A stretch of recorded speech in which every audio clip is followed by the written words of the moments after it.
So I remember the Big League Chew. I actually picked up a pack here, but just realized it's only 10 calories per serving, so it seems pretty healthy to me. So I think 10 calories, maybe like 20 calories. I just took the whole thing alone.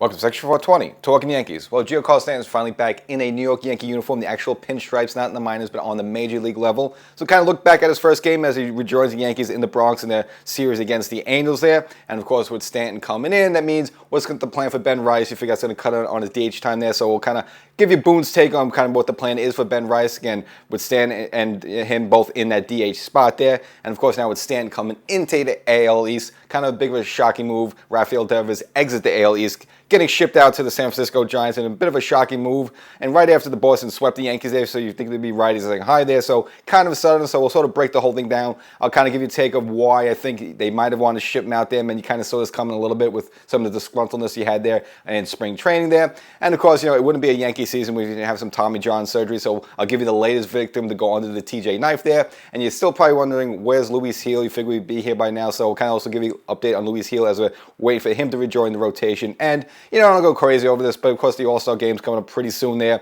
and you have fan voting, and because we know who the two best players in the games are, Aaron Judge and Shohei Ohtani. So we'll kind of give you a little insight update where they are in the fan voting and kind of how this is going to work, who's going to actually get the start during the All-Star game coming up in July there. So got good stuff for you. So a little Giancarlo Stanton, a little Rafael Devers there, a little TJ, someone going under a knife a little bit, and a Luis Gil, a little mixed bag for you. So a lot of good stuff for you this episode. But before we get started, make sure you subscribe to the audio podcast version of the show. So as much as you like to want to see me, you probably want to hear me more, get my takes more. You don't have to wait a whole week for a whole new episode. Subscribe to the podcast. Again, the shorter episodes, they go quicker there. So, you know, it's not a long-term commitment. It's a very short, maybe 10 minutes there, so you can make the commitment. So wherever you get your favorite podcast, search for Section 420 Talk Yankees podcast. And if you happen to be watching right now on YouTube or TV, you said, I love the show, I want to get notified as soon as it goes up, hit the subscribe button. So Big G, Giancarlo Stanton, is back in the Yankee uniform. Of course, we had a little stint in the minors there where, again, there was some speculation. We discussed on the previous episode, you know, do you send him straight up to the major league level? Because we know he was working out in Tampa there. He had the traject machine. He had a little batting practice there, running around the bases. I figured, and plus he's a veteran. You know, does he really need a minor league stint? It was kind of up in the air a little bit. I figure he would just anyway, because you got to get him some game speed. You got to get him some live ammunition. You know, again, you could face a teammate throwing batting practice. It's not the same as an opposing player that really wants to get you. It has to get you out there. So I figure he'll get a few days in the minors there. So he reported down to the minors there. Now, they kept it probably a little bit more than I thought they would. You figure they'll just get maybe 3 games there and then have them ready for the Boston series. I mean, you know, you figure with Boston, obviously, they came to Yankee Stadium. They you know, just kind of slapped the Yankees around 2 out of 3 games. Well, you want to get Stanton in Fenway Park, the Green Monster there. I mean, even though you don't want to expect too much out of him as, you know, his first game back there, but you figure you want, you know, Stanton's right-handed bat during the Boston series, but that wasn't the case there. They gave him a couple more days down there in the minors. Okay, what a big deal. Again, the Yankees could have used him because they got swept there, which we'll discuss later in the game, but did come back and rejoin the Yankees in the Bronx, the opening series as they hosted the Angels there, and actually did a little better than I thought there. So in the game, of course, played DH, which you would expect there, but went 2 for 4, and really not as what 2 for 4. I mean, he smoked 2 balls, and if you want to look at the exit velo, and both these balls, very Stanton-esque, as they would say. The first one he hit in the 4th inning went 100.1 miles per hour there. So again, you hit it over 100 miles per hour there, you really put on screws, but he does that anyway. Him and Judge always smokes the ball. And then even the 9th inning, the second one he had off of Kensley Jensen, the closer there, who, you know, he throws hard himself. He's no easy task there. Smoked it again, a little less, but still pretty amazing. 102.9 miles per hour there. So 2 balls he smokes, went 2 for 4 in the game, and 2 really hard hit balls there. So you like to see that. And of course he was running around a little bit better. And you know, if you listen to the broadcast there, Susan Waldman, who again, she sees these players every day compared to last year, said he was just running much better. He looked a bit more looser. You know, remember last year it was kind of the whole thing came out there where he basically the Yankees told him, don't run hard, don't do anything like that. And he kind of looks like a bit of a Frankenstein monster trying to go around the bases there. Supposedly, it seemed like, according to her eye, he looked a little bit better, a little bit smoother there. So, you know, some of that running drills he did in Tampa probably helped out. And, of course, maybe he's probably dropped a little bit more weight as well, just to be more flexible as he gets older in age there. So, a lot lot of good stuff from there. Now it's very early on, so we don't want to go crazy about it. But the fact he was able to crush 2 balls like that, and again supposedly still doing this in pain, is pretty amazing there. Now, in terms of him, what's the plan for him? Basically, they said, is this going to be just day to day? He's just going to wake up in the morning and it's like, how do I feel? And based on that, whether he plays or not. So I can see a situation where he might play a game and then maybe have a day off, and then play a game, might have a day off. Maybe he plays 3 games in a row and gets 2 days off. Yeah. So I think what they're going to kind of do with him, what they kind of do in, unfortunately in NBA basketball, we have these scheduled days off, which again drives a lot of fans nuts with the NBA there. But I think that would probably be the plan for him, just to be reasonable about it. And this guy's playing with pain in his elbow. You still want him to give you his best when he's out there. So but he's going to need some days here and there a little bit. And I think the only good news is that the Yankee team is equipped, and we'll get into Ben Rice a little bit as well, to have a quality bat in there the days he's off there. And again, Noah's going to be better than Stanton there, but again, for him to be 100% of himself, he's going to need these scheduled days off. So basically, it's just going to be day to day for him. He's going to wake up in the morning. How do I feel? Go to Boone, say, put me in, or no, I need a blow there. So that's probably going to plan for him. So is he going to play a ton of games? Doesn't seem like not there, but still, the games he's in there, he's probably going to be the best version of himself. And of course, with Stanton rejoining the team, he knew someone had to get the axe there. And of course, an easy choice there, and that was, of course, Pablo Reyes, DFA'd just to make room for Stanton, which is going to happen. I mean, he was just a placeholder for Stanton. We thought maybe Stanton would be back a little bit sooner, but they kind of said June is there, so they were pretty on target there. But Pablo Reyes, obviously, it was going to be a choice, either Reyes or Peraza going there. And if you look at the two of them, first of all, Peraza's out of options there, so you can't really send him down to the minors anymore. And if you want to look at the 2 players, not saying Peraza's supremely better than Reyes. I mean, he's not having a great season, but at least being somewhat competent there. And overall, again, his ceiling is much higher than what you could ever get with Pablo Reyes there. So you figure, Peraza would probably be the one staying, and Reyes is the one getting bumped there. And again, if you just look at his numbers, it's kind of putrid. Hitting 194, no home runs, 2 RBIs, and just 6 hits the whole season. Okay, not like he got a ton of playing time there. And of course, I'm sure you saw that brutal play there in Kansas City where he was rounding the bases. He's damn lucky. A bad throw got thrown home there. He was able to sneak in, put his hand in there to score there. But again, he stumbled between third base and home there, where in a normal situation, that's like a little league play. He should have been called out. It would have been a huge embarrassment. It was so bad that the Royals defense didn't expect that to happen. It was almost a deke in a way there. And luckily, he just got up and ran and scored the run there, and the Yankees won that game 1-0. But again, very bad for him. Not saying that what's got him DFA'd there, but again, if you're looking to stay on the team there, that's not exactly a great moment for you, man.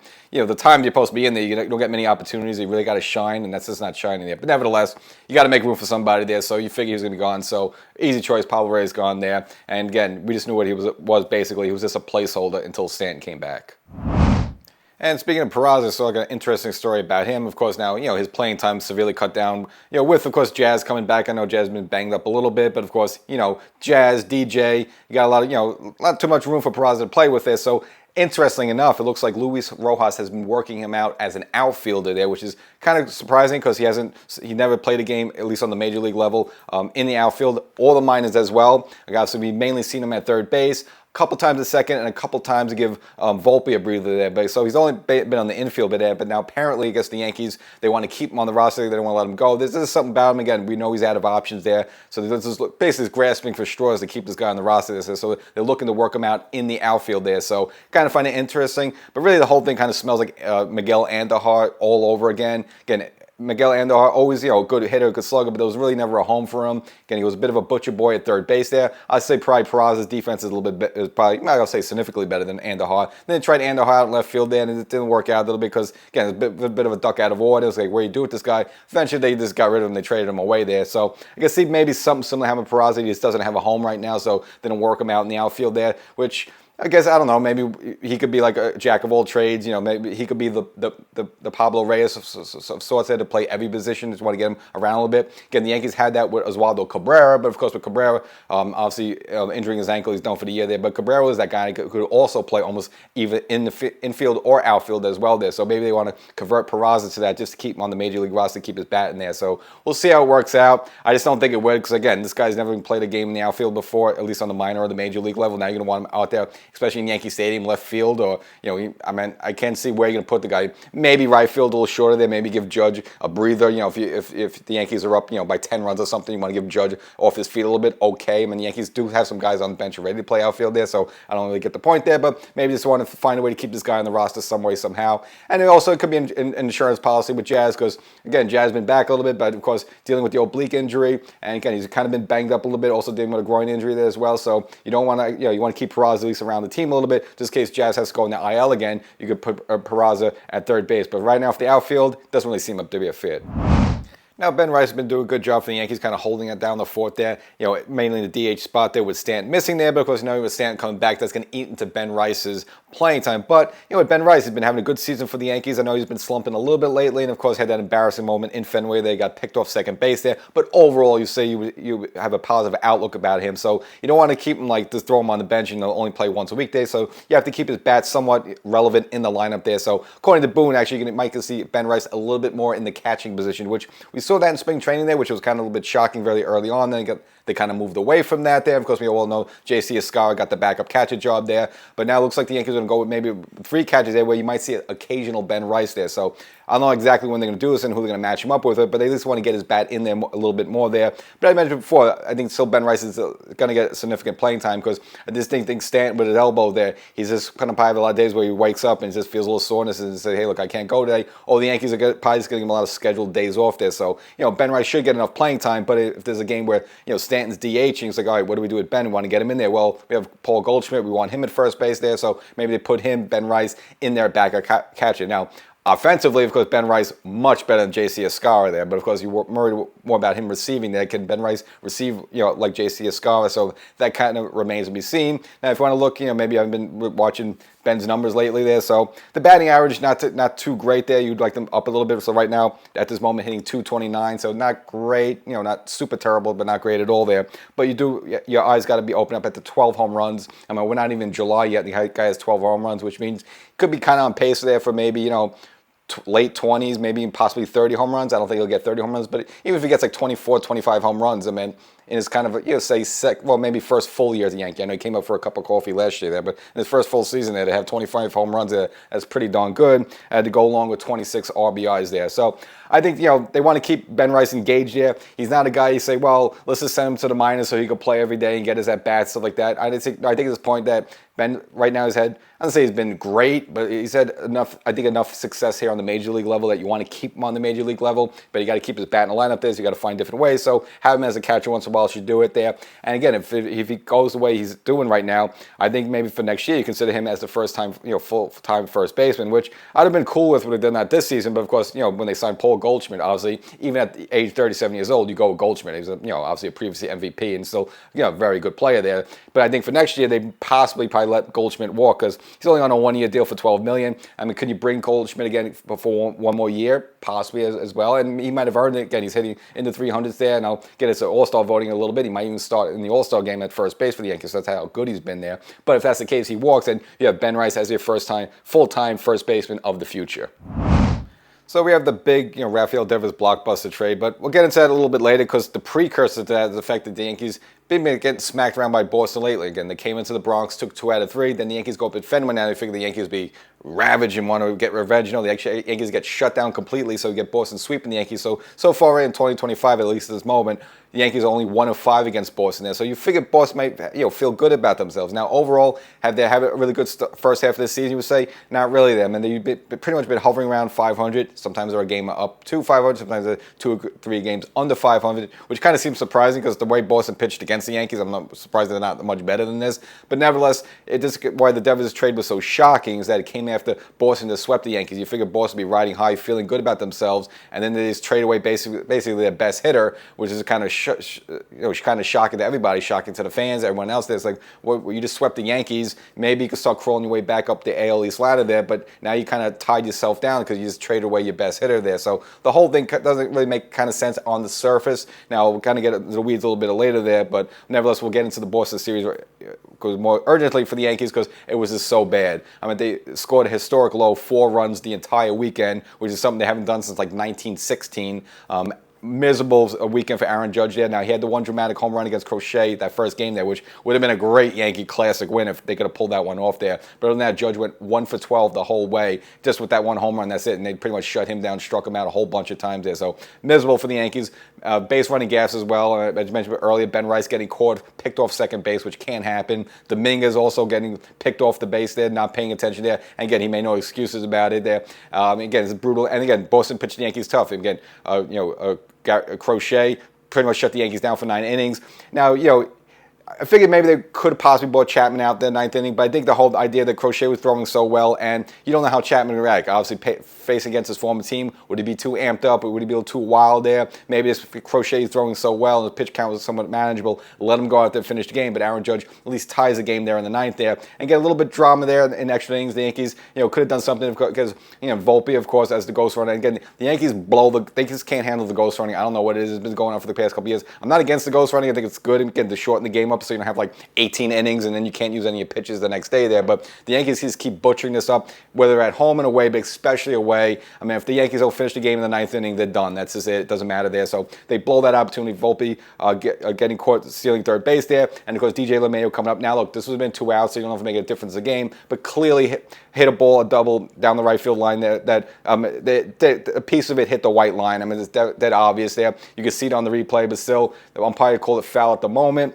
And then, of course, they took it to New York for the replay, and even New York sided with the umpires in that one. Of course, Boone getting thrown after that, and then DJ shortly after for the first time in his career getting thrown out there. So that was probably the only game the Yankees could have won there. But the rest of the weekend was just terrible for the Yankees. Again, the offense gave you nothing there. Again, the Yankees completely shut down, including by Dobbins and Bello in the next 2 games after that there. And the Yankees kind of have to crawl back to New York there. And kind of just a bad stretch for the Yankees, because then if you look at the first game against the Angels, also held scoreless in 1-0 game, also lost via the ghost run in extra innings at home. So whether they're away at home, they just seem to lose out on these things, but especially away there. And then the Yankees during that stretch had a 20-inning stretch of scoreless, not be able to score one run right there, which is kind of surprising because you just look at this offense there. How's this offense get shut down for 20 innings there? So I don't think it's a big deal. I just think it's just a little rough patch for the Yankees. I think the Yankees just caught maybe Boston at the wrong time where the pitching was spot on there. And look, the bats cooled off a little bit, which you kind of expect. Again, Judge, he's down to like the 370s, but he's still having a great season. But you still have too many good players on this game. I don't think this is going to be some sort of elongated stuff. Watch that not happen. But nevertheless,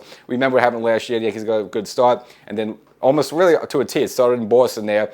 Mid-June and all July and piece of August, the offense gave you absolutely nothing. But I think this is a much better Yankee team than it was last year. And even remember 2022 there, where the Yankees got off to a really good start. Almost looked like they were going to win over 100 games there. And the second half of the season was absolutely miserable scoring runs for the Yankees. But I just don't think this Yankee team of 2025 is going to be like that. So I just think it's just a little bit of a rough patch where I think the Yankees will turn around soon. You just have too many good players. I mean, you have Aaron Judge. You have Giancarlo Stanton back, as I just mentioned before. Bellinger, I know he could be a little better with the batting average there, but what he gives you, Austin Wells so far, low batting average, but he's having a good season. Ben Rice having a good season there. Trent Grisham, I know he's cooled off there. But he's having just too many good guys. Even DJ LeMahieu has been better this season than he has been in the past couple of years. So I think there's just too many good players on this Yankee team right now, especially Jazz. I know he's banged up a little bit as well there, but just too many good players there. I don't think this team's going to go in an elongated scoring slump. I just think they caught Boston at a bad time there. But again, if you're Boston and their fans, you got to wonder, you just swept the Yankees, and then your GM and your ownership just ships out your best players there. So that was the puzzling part there. This kind of came off if you just swept the Yankees. You would just figure you want to keep them as maybe let's go for it this season, and maybe at the trade deadline we get 1 or 2 pieces that we could do there. So so for the Yankees, though, they're still sitting pretty.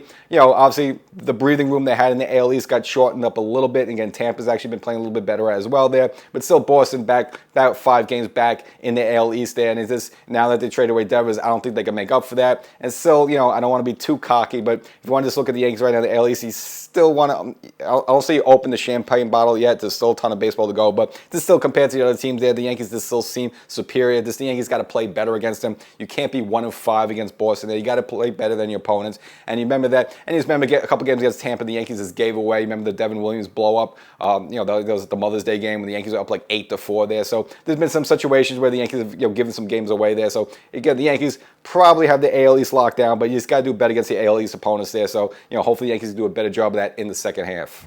So I guess we're here. We might as well get into the Devers trade there, which was kind of shocking right after they swept the Yankees. And if you're a Yankee or Yankee fan, you got to be happy with this to get this guy out of the AL East. Again, he's been a Yankee killer. I'm not saying close to Ortiz, but probably almost like a number 2. Just always hits home runs against the Yankees, especially Garrett Cole. Now I know Garrett Cole probably won't be back till maybe some midway of 2026, but Garrett Cole also has to be happy. I mean, he absolutely owns Garrett Cole there. So the fact that you don't have to face this guy like 18 times a year, you're happy for that. You probably just got to face him obviously probably 3 times a year. Just the way the new interleague is, like every team plays every team. So you still have to see the guy, but not as much as when he's like bothering you 18 times a day when as a Boston Red Sox there. So Yankees got to be happy. Yankee fans got to be happy there. But Boston fans a little perturbed and a little upset about the whole situation. I mean, if you look at them on their viewpoint there, this is almost like Mookie Betts Part 2. I mean, obviously Boston traded Mookie Betts to the Los Angeles Dodgers before they had to pay him a big contract. Now with Devers' situation, they're already paying him a big contract, but seemingly also the benefit to them, they're also offloading this contract to the Giants. So So Red Sox aren't getting really anything great back there. They're shipping this guy out there, and whatever slimmer hope Boston might have had for, again, I don't think they would be able to reach the Yankees for the AL East, but maybe they could have been in the hunt for the wild card. Again, look, you get into the wild card, you get hot, anything can happen. We all know that, but nevertheless, those dreams are probably now almost out the window. Then with them shipping out Devers and getting what they got back was really nothing impressive. So you got left-hander Kyle Harrison, whoop-de-doo, Jordan Hicks, a prospect, and then somebody in the rookie league. So they basically got rid of the guy for a bag of balls, I would say. Now, look, do they unload his contract? Yes, that's significant because then it frees Boston up to maybe use that money in some other areas in the upcoming future there. So if in case you didn't know, so Devers was in the middle. He was in the midst of the third year of a $313 million 10-year deal. So he was getting about $30 million per year. So again, Boston's offloading that money, which is beneficial. Then that they could use that, and it shouldn't be surprised with San Francisco taking on a big contract. Again, they were in the play for Judge a couple of seasons ago, again supposedly offering Judge like $400 million there. So San Francisco Giants, obviously they're not the Dodgers, but they also they're kind of like a team that once in a while they'll spend the money if they have to. We've seen them throw a boatload of money at someone like Blake Snell in the past. Kind of you front load a big contract even if it's for 1 or 2 seasons there. So the Giants, when they have to, they do have the money to spend. So again, you're not really shocked with that there. Again, they probably wanted to get Judge in there, but it didn't work out. But Devers is probably one level below Judge, and hey, why not? He's still young, he's still in his prime there. So bring him in if you can. So he gets shipped out there for San Francisco. And if it's the Boston fans, you're probably left wondering what's going on here. Now, of course, this does kind of make, now on the surface, you say, why would you do that? But again, if you want to look at what's going on underneath and what has been going on underneath in Boston really for quite a while, is really but Devers and his attitude. Now, the ownership group put out a statement shortly afterwards saying that basically Devers and the team didn't align anymore there, and this really got sparked off back during the offseason when they signed Alex Bregman, obviously the third baseman free agent from Houston there. Well, we know Devers was playing third base. Now, the move itself was kind of curious, but like if you already have a third baseman, why are you bringing in Bregman? I mean, you always want to improve your team, but if Devers is like your homegrown guy, he's your star, he's your number one type of guy, he's your so-called Aaron Judge, why would you bring in someone to take his position away? So that was kind of curious a little bit. And Bregman, look, he's a very good player because he's killed the Yankees so much. We know all about that. And you figure, all right, we'll get a right-handed, a right-handed bat, there for Fenway Park to hit over the Green Monster, duh. But still, even with that in mind, Devers is still like a guy. Why would you want to move him out of position? So that in itself, I would almost blame Boston a little bit why they went in that direction. Or maybe look, Bregman's a new guy, make him play another position. I don't know, but nevertheless, that's the decision they made. Obviously, they told Devers you can't play third base. He was not happy about that. And we've seen that with the Yankees as well. Mainly with Gleyber Torres last season there, or the start of the season with Stroman, where they said you might have to go to the bullpen. Well, I'm not going to the bullpen. I'm a starter there. So you don't like this whole idea of players kind of telling ownership and managers where they play them. It's like you're the employee. You just get you get placed where you're told to. But nevertheless, new day and age. Devers didn't like the idea of being a DH there, and of course, he kind of brooded over it and didn't help himself having a brutal start to the season against Boston there. And you figured something's going on there. It's probably a little bit mental. There's probably some fighting behind the scenes there. So again, on that end of it, you're probably not shocked there. Now, Devers overall finally caught up, and again, overall is having a pretty good season. Now, batting average-wise, he should be a little bit better, but still 272. This day and age, look, a lot of players, as I mentioned, Ben Rice hitting 222, so someone hitting 272 is actually pretty good there. Power, still there, 15 home runs, so decent power, 58 RBIs, and 74 hits. So Devers, even though he got to a brutal, like 0 for 30 start there, finally picked it up and at least, recouped himself, and crazy enough, in the final game against the Yankees that Sunday, the finale there, hit a home run. So the guys, seemed like it turned it on there. So the whole thing's kind of surprising there. But again, according to that, the whole alignment thing, and speaking with a Boston fan, very recently, kind of obviously he has his ear more on the team than I do. basically what the whole deal is that Boston now has this young nucleus team, which we've been hearing about, and it seems like they're coming together. And look, they've been smacking the Yankees around a little bit, and basically they want this group to grow together, kind of like, with the Yankees back in the 90s. We had the core four and that young group of Jeter and Posada and Mariano, and they all kind of grew up together. They're kind of doing that. They want to do that with Boston, similar to what we saw a couple seasons ago, even with the Houston Astros. They had like Bregman and Tucker and Altuve, and it's kind of, Verlander, there's a bit of it, kind of had that nucleus all together. So they want to get that nucleus together in Boston, but they figure that maybe Devers is kind of a just a bit of a bad attitude guy, a bad influence, and they don't want that dark cloud over the team there. So yeah, even though he's a great player and he could offer you a lot and give them a chance to reach the postseason, it's almost like they want to remove him from that clubhouse, remove him so he can't be a bad influence on the nucleus. So it seems like that's what it is. So Boston probably figures, all right, you know what, 2025. We got a decent team here, but we're not good enough for the playoffs to make a deep playoff run. So why are we carrying this guy who could be a bad influence on our younger players there and maybe stunt their growth there? So almost like, let's ship him out of town. Maybe we'll just take whatever happens this season. It's gravy. Doesn't matter. We're probably not going to go to the playoffs anyway. So let's just get rid of this guy, keep this nucleus, let them develop together. And, of course, now we're also offloading $30 million worth of payroll there. So in that sense, underneath, it kind of makes sense for the team. But I got to understand as a Boston Red Sox fan, all right, you're in June, and now you're basically, your team's basically waved the white flag, say, all right, we're giving up on 2025. We'll be good in 2 years. Don't worry about it. But now you just got to sit through the sort of like mediocre 500 baseball there. And even after Boston swept the Yankees, 3 games there, at the end of the day, they were only like 1 game over 500. Now, they won a game after that against Seattle there. But it's like, even though you had that great feat of sweeping the Yankees, they're still around a 500 team, which is what they are right now there. So it kind of makes sense on that level there. But, of course, it's just good news for the Yankees is to get him out of the AL East so you don't have to face this guy anymore. Garrett Cole's got to like the news there. But, of course, Boston fans upset there. But I can understand the thinking if this guy was truly bad. And kind of started off with him, refusing to play another position other than third base. And they kind of had to pry third base away from him. It was kind of brooding. And, again, this was probably a lot going on behind the scenes and in the clubhouse there. And there's probably, look, this guy's is a bad apple. Let's get rid of them. As good as a talent as he is. And we've seen this in the past sometimes. They always figured like the great player could get away with a lot of stuff. But recently we've been seeing like, sometimes in some situations, if they just think you're bad for the team, they're just going to ship you out. It's just not worth the headache. And we've seen this really across all sports there. So shouldn't be surprising there. And so maybe for Devers, gets a fresh start in San Francisco, gets what he wants there. Maybe he gets put it all, and fine. I'd have really nothing against him, personally. Whatever, he is what he is there. But obviously, you don't see him anymore as a Yankee fan. And I promised you a little Tommy John news, and unfortunately that's for Jake Cousins, who really never got off to a footing this season. Again, he was hurt in spring training. I gave him a little stint there in the minors, and after 2 games had to put him back on the shelf there with a right of elbow strain there, which turned out to be a UCL strain, which also means, when that's coming around the corner, we'll have to go under Tommy John surgery. So as of Wednesday, June 18th, we'll go under the knife there. So you can count him out for the 2025 season and probably a chunk of next year. But of course, at least the Yankees get a little bit of good news that Scott Efros has joined the team. We've been waiting for him after he went under the knife in 2022. And of course, you're worried about Luis Hill. Where is he? What's happening with the guy? Well, as of June 14th, as Boone reported that he's about 10 to 14 days away from facing live batters there. So if you want to put a trajectory, you're probably looking for Luis Hill maybe after the All-Star game. So that's late July, probably even early August.